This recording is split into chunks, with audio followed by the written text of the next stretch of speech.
Y después de hablar de un tema interesantísimo del séptimo arte, nos vamos a la literatura. Javier Aranda, confieso que he vivido, nos mantienes en vilo durante ¿Qué 7 he días. leído? ¿Qué dije yo?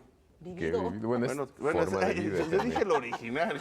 Esas son las vidas alternas, ¿no? Confieso No que he vivido, conformes con que este de ahí lo mundo, retomamos vamos a de otro. Pablito Neruda, ¿no? Confieso que he vivido, pero bueno, confieso que has leído, ¿no? Sí, yo también. Oye, Buenos y días. qué mejor, como decía Kundera en unas cartas con Carlos Fuentes, ¿no?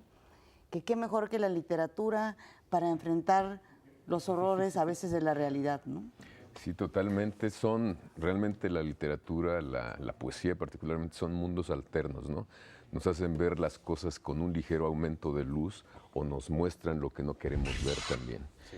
Hay poetas en México, muy buenos poetas, que nos han acercado a zonas de la sociedad mexicana. Pienso, por ejemplo, en López Velarde, autor sin el cual no tendríamos una idea tan cercana a nosotros de lo que es ese mundo que no se reduce a la capital, sino a la provincia. Sí, sí. Y también tenemos poetas como Carlos Pellicer, que nos acercó lo que tenemos enfrente para verlo en realidad. Sí. Pienso, por ejemplo, en toda esa zona tropical, en toda esa fuerza que tiene la naturaleza para crecer. En uno de sus poemas nos habla, por ejemplo, de la fuerza hidráulica del nopal, que se multiplica justamente con el agua, ¿no?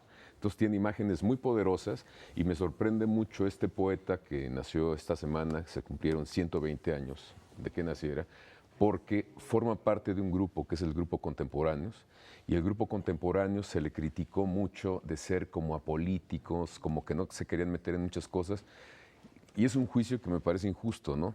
Porque pues, participaron en la política, todos fueron funcionarios, fueron burócratas, estuvieron en la SEP, estuvieron en relaciones exteriores y al estar trabajando pues ejercían políticas públicas. Pero el más radicalmente trabajador, digamos, en la cosa pública, aunque no fuera siempre como funcionario, fue Pellicer. Fue un personaje que no le tembló la voz para cantarle, por ejemplo, al Che Guevara, no le tembló la mano ni la decisión para meterse en las famosas jornadas culturales de José Vasconcelos. Él sí se fue al frente de batalla, estuvo en la sierra, se iba con Cosío Villegas, por ejemplo, se iba a Peralvillo, a las vecindades más complicadas, a invitar a la gente a que leyera.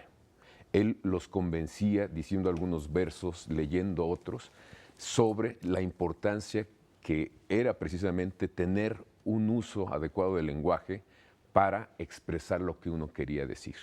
Y lograron incrementar muchas personas, digamos, o las lograron llevar al sistema educativo precisamente por esa convicción que era decir y hacer del poeta Carlos Pellicer. Oye, sí. Como decía Octavio Paz, a ver, ya no recuerdo bien, pero la poesía es cantar y contar. Y contar. Se canta y se cuenta. Se canta y se cuenta. Sí, y pocos poetas han podido hacerlo. Uno de ellos es Carlos Pellicer. Al cantar contaba cosas. Y hay una cosa que me llama mucho la atención, que también manejó Octavio Paz de Pellicer, que fue su maestro en la preparatoria, por cierto, Fíjate. en San Ildefonso, en donde él nos dice que más que invitarte a razonar, te lleva a través de imágenes.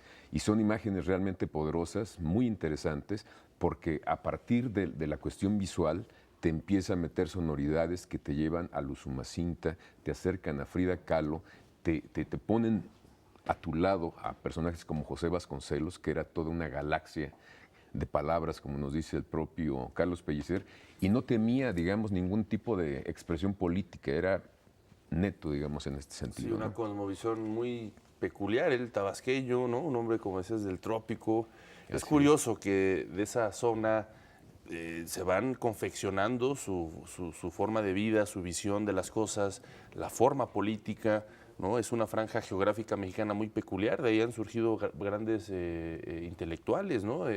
O de lugares como Chiapas, ¿no? Sabines, en fin, gente que de provincia logra catapultar su visión, su cosmovisión, la trae a la ciudad y se sumerge a estos movimientos políticos culturales. Sí, nos dice también, entre otras cosas, que el centro está en otra parte.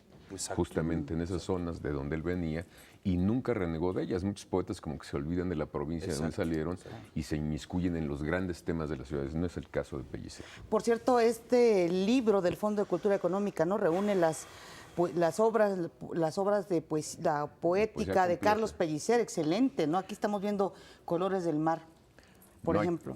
Por ejemplo, hay algunas cosas perdidas seguramente de toda su afición, porque además era un hombre místico, él era cristiano, ponía nacimientos cada año y cada año escribía algunos versos, un soneto por la Navidad o por el nacimiento, y seguramente algunas personas lo tienen porque él era muy dado a regalar sus poemas y los dedicaba cada año a algún santo, algún arcángel o algo así, y tal vez estén perdidos por ahí en algún álbum familiar los años que no tienen recogidos en esta obra. Pero básicamente el poeta fundamental está aquí, uno puede ver su crecimiento, es el primer poeta moderno que tenemos, Tablada, digamos que prefiguró lo que era la poesía moderna a través de sus famosos haikais o haikus, pero el que es la voz profunda de la modernidad es Carlos Pellicer, un poeta comprometido con la palabra, con las causas sociales. Por eso les decía que no le temblaba la voz para cantarle a personajes como el Che Guevara, a dar su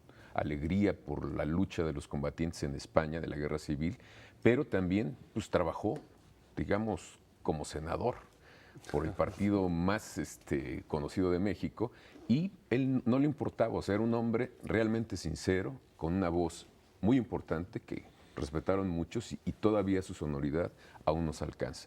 Tiene versos formidables, tiene un poema fabuloso que se llama El discurso por las flores, en donde nos habla, por ejemplo, de la fuerza hidráulica del nopal, pero también nos dice, por ejemplo, de una flor, que ser flor es ser un poco de colores con brisa. La vida de una flor cabe en una sonrisa.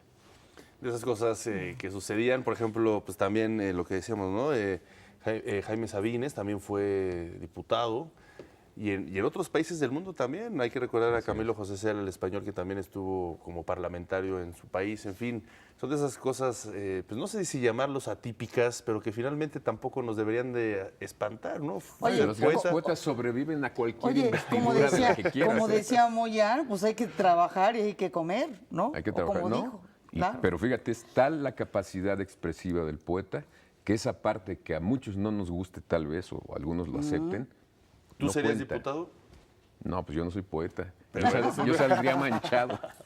Bueno, yo creo que serías un buen diputado, ¿eh? Igual en una de esas...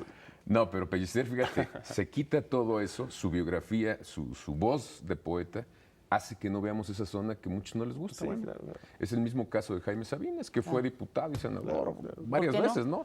Claro. Muy bien. Pues Persiste ahí el está poeta. la obra reunida por el Fondo de Cultura Económica, Obras, Poesía de Carlos Pellicer. Muchas gracias, Javier. No, a usted. Excelente. Y además en recomendación. estos momentos, Gracias. qué mejor que, fíjate, aquí leía un párrafo, ¿no? En medio de la dicha de mi vida, deténgome a decir que el mundo es bueno por la divina sangre de la herida. Colores en el mar de Carlos Pellicer. Uno de sus primeros Claro, no lo sones. leo como tú, pero bueno. Muchas gracias, Javier.